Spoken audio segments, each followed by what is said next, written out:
President Marcos accepts resignation of Executive Secretary Lucas P. Bersamin and Budget Secretary Amena Pangandaman.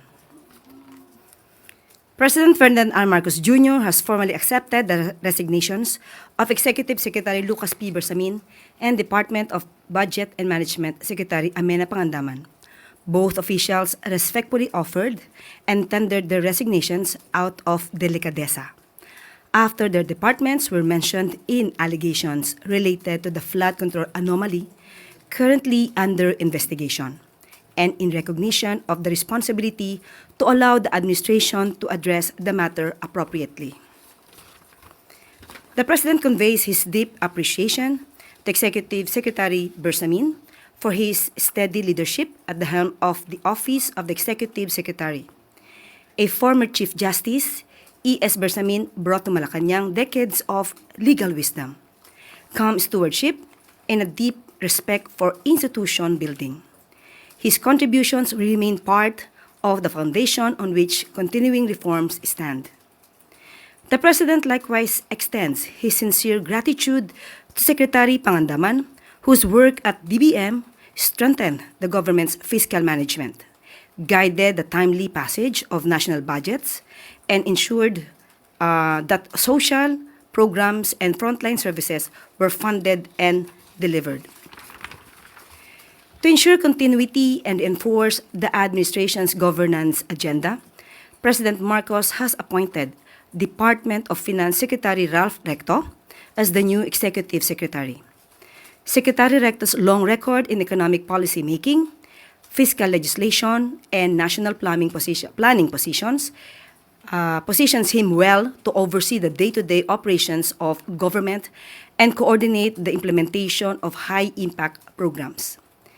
The President has also appointed Office of the Special Assistant to the President for Investment and Economic Affairs, Secretary Frederick Go, as the new Secretary of Finance. Secretary Go has played a central role in advancing investments, strengthening investor confidence, and aligning economic initiatives across agencies. He will now oversee the country's fiscal direction and the implementation of the administration's economic agenda.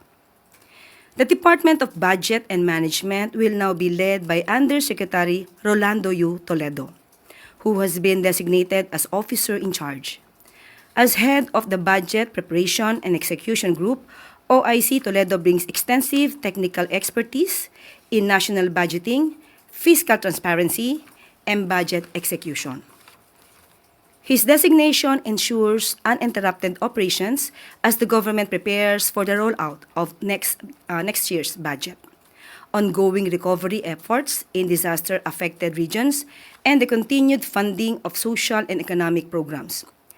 These leadership changes reinforce the President's commitment to strengthening institutions, improving coordination across government, and keeping the administration focused on delivering stability, opportunity, and security to Filipino families.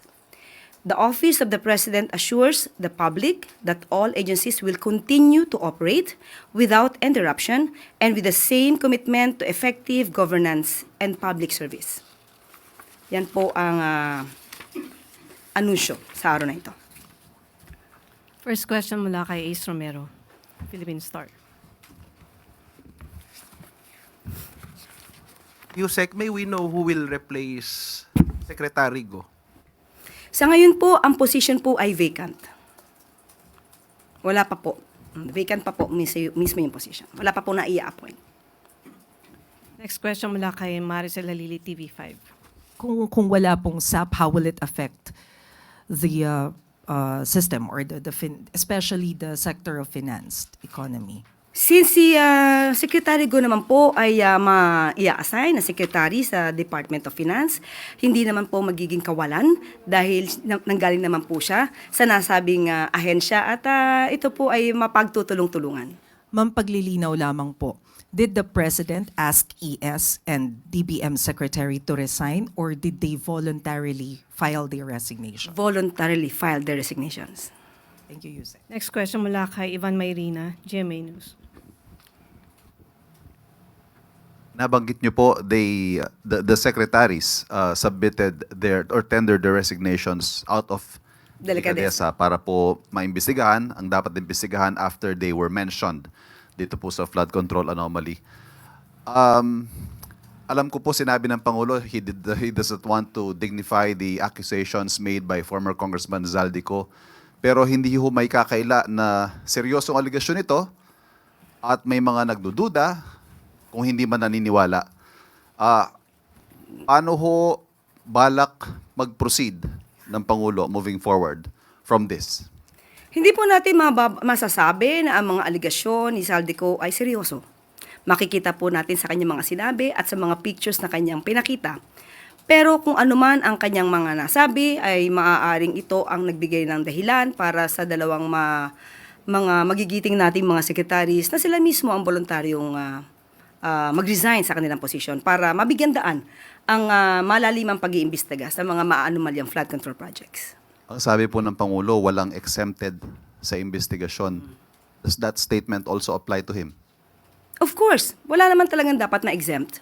Pero ang Pangulo, alam niya po ang kanyang ginagawa, alam niya po kung bakit niya pinaimbestigahan at pinangunahan ang malalimang pag-iimbestiga na ito.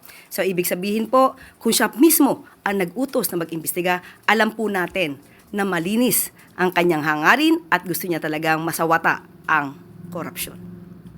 Sunod na tanong mula kay Tristan Nadalo, News Was Plus. Hi, Yusek. Good evening po. Yusek, sabi niyo po may nag-resign si Secretary Bersamin and Amena Pangandaman.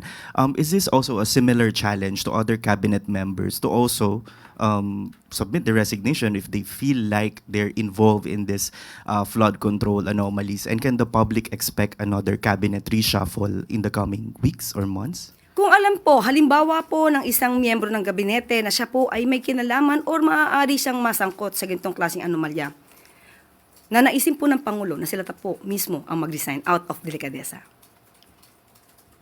And last follow-up na lang po. Today, si Vice President Sara Duterte, sabi niya po, President Marcos faces a crisis of confidence mula sa taong bayan. Ano po ang posisyon dito ng Malacanang? Hindi po tayo naniniwala sa sinabi ng Vice Presidente. Ang Pangulo, uulit-ulitin natin na siya po ang nagpaumpisa ng pag-iimbestiga na ito. Noon pa po ay marami ng anomalya. Since 2020, sinabi na po natin na marami na pong ghost projects pero wala pong ganitong klaseng pag-iimbestigang nangyari. Hindi inalintana ng Pangulo na kung sa panahon niya ito maimbestigahan, wala siyang magagawa kundi pa imbestigahan to para sa taong bayan. So kung sino man yung nagsasabing walang trust and confidence, siguro siya po mismo ang maglahad kung meron siyang nakakaharap na anomalya patungkol sa mga korupsyon, sa ghost students, ghost food packs, na kinapalooban or kinasangkutan ng DBM, or rather DepEd, sa kanyang pamumuno, dapat manguna po siya sa kanyang pagpapaliwanag kung siya po ay naniniwala sa transparency and accountability. So sinabi po natin, huwag magmalinis ang hindi malinis at huwag magpakabayani ang hindi bayani. Sunod na tanong mula kay Ivy Reyes, Bilyonaryo. Yusek, good afternoon.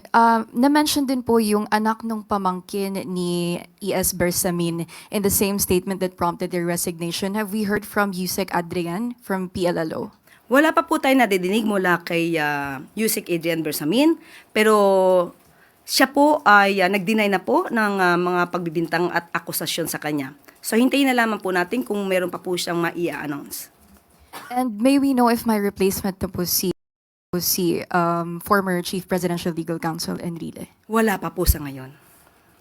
Next question mula kay Katrina Domingo, ABS-CBN. Good afternoon, ma'am. Since we're on the topic of a cabinet reshuffle or changes in the cabinet, bakit po naalis sa pwesto ang BIR commissioner last week?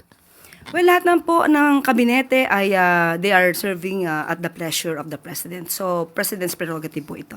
And why was the President not pleased with his performance as BIR chief? Was it related to the flood control projects or was it a entirely separate issue? Wala po masasabi patungkol po dyan, ay malamang lamang po ay kinakailangan lang po magbago ng liderato para mas maging maganda pa ang magiging trabaho at outcome or magiging resulta ng BIR. Sunod na tanong mula kay Christian Yusores, DZMM. Ma'am, since na-mention po yung si Undersecretary Adrian Bersamin, is he still with the PLLO? Hanggang ngayon po ay parte po siya ng departamento. Thank you. Katrina Domingo. Ma'am, just a follow-up question po. Yung pagre-resign po ng dalawang cabinet secretaries, in effect, makes them private individuals now who can no longer be compelled to, or who are no longer answerable to the public, just compared when they were still public officials. How do you clarify to the public that this is not a ploy to further protect them from answering questions from the public, given nga po na now, hindi na sila considered as public officials? Kahit po pribado, kahit po nagtatrabaho sa public office, kung sila po ay liable, sila po ay mapapanagot.